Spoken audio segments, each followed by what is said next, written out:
Assalamualaikum warahmatullahi wabarakatuh. Apa kabar teman-teman ATLM semuanya dan dimanapun berada? Semoga selalu sehat, dimudahkan segala urusannya, dan dilapangkan rezekinya. Sebelum kita membahas tema tentang cairan tubuh manusia, di mana pada kesempatan kali ini adalah tentang feses, sebaiknya teman-teman ATLM untuk melakukan subscribe, like, dan komen terlebih dahulu ya, tentunya agar kami selalu semangat untuk upload video di channel YouTube ini. Sebagai disclaimer bahwa dalam video ini adalah sebagai media untuk pembelajaran teman-teman dalam melaksanakan uji kompetensi. Sehingga soal-soal yang ditampilkan adalah soal untuk pembelajaran saja. Soal pertama adalah seorang ATLM memeriksakan makroskopik tinja meliputi pemeriksaan jumlah, warna, bau, darah, lendir, dan parasit.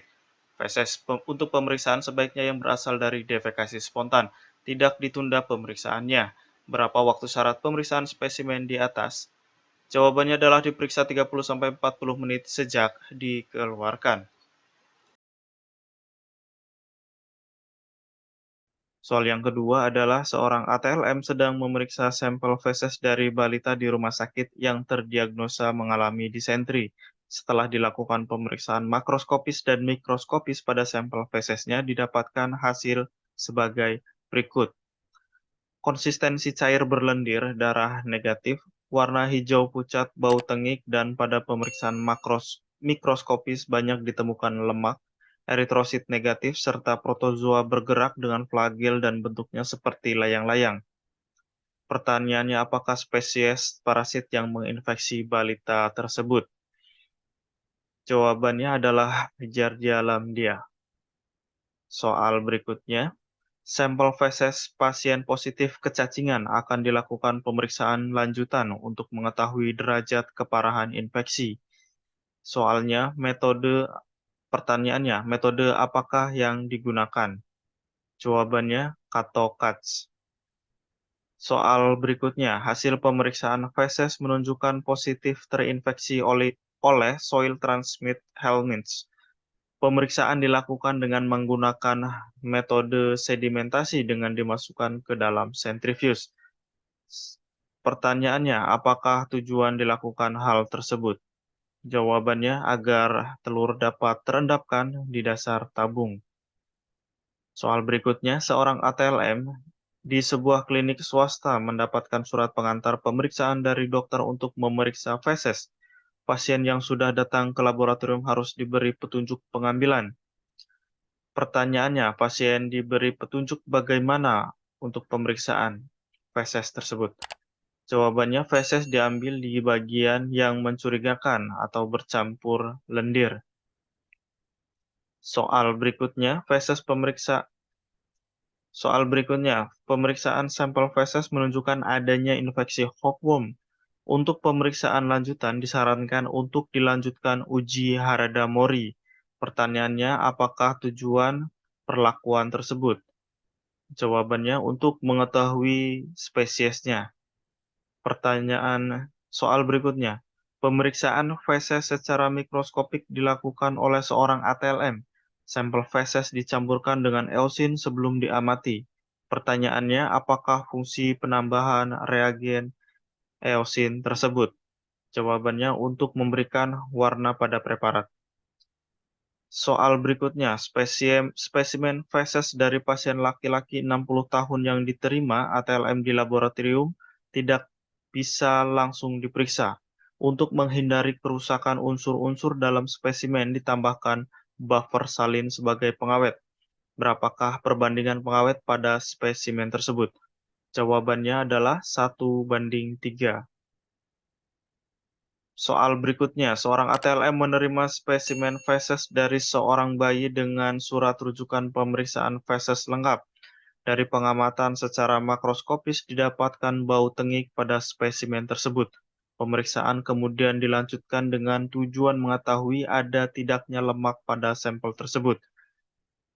Reagen apakah yang paling tepat untuk pemeriksaan di atas?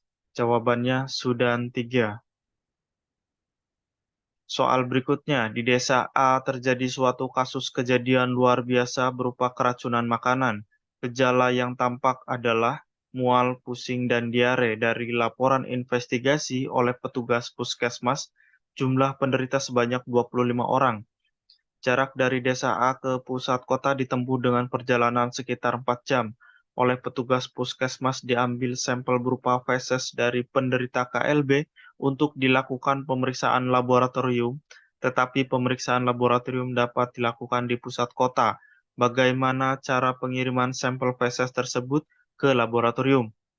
Jawabannya adalah sampel feses 5-10 gram dimasukkan ke dalam media carrier Blair, masukkan ke dalam box dan dalam suasana dingin, suhu kurang lebih 4 derajat Celcius, kemudian dikirim ke laboratorium. Soal berikutnya, spesimen feses dari pasien laki-laki 60 tahun dengan hasil pemeriksaan makroskopis sebagai berikut. Konsistensi normal, warna khas, dan bau khas. Diduga ada perdarahan yang tidak tampak dari pemeriksaan makroskopis dan mikroskopis. Dokter meminta dilakukan pemeriksaan darah samar. Metode apakah yang akan digunakan pada pemeriksaan tersebut? Jawabannya adalah benzidin. Soal berikutnya, seorang analis kesehatan melakukan pemeriksaan untuk infeksi kecacingan dengan cara membuat suspensi feses di atas objek gelas, kemudian diteteskan 1 tetes eusin 4% pada suspensi tersebut, lalu ditutup dengan deglas dan diperiksa dengan mikroskop. Pertanyaannya, apakah metode yang tepat untuk kasus tersebut? Jawabannya adalah direct technique. Soal berikutnya, seorang ATLM melakukan pemeriksaan sampel amoebiasis. Sebuah protozoa tampak berwarna kuning coklat muda. Inti terlihat dengan jelas dengan kariosom terletak di tengah-tengah inti. ATLM menduga bahwa temuan tersebut merupakan Entamoeba histolytica. Pertanyaannya, apa zat warna yang digunakan untuk pemeriksaan sampel feses tersebut? Jawabannya adalah Lugol. Sampel berikutnya Soal berikutnya, sebuah spesimen feses akan dikirim ke laboratorium spesialistik untuk pengidentifikasian parasit yang jarang ditemukan dan sulit dikenali. Dalam hal ini, ditambahkan pengawet berupa formaldehid 10% ke spesimen sebelum spesimen tersebut dikirim untuk pemeriksaan. Pertanyaannya, berapakah perbandingan yang tepat antara feses dan formaldehid 10% yang tepat? Jawabannya adalah 3 bagian feses Jawabannya adalah 3 bagian feses banding 1 bagian formaldehid 10%.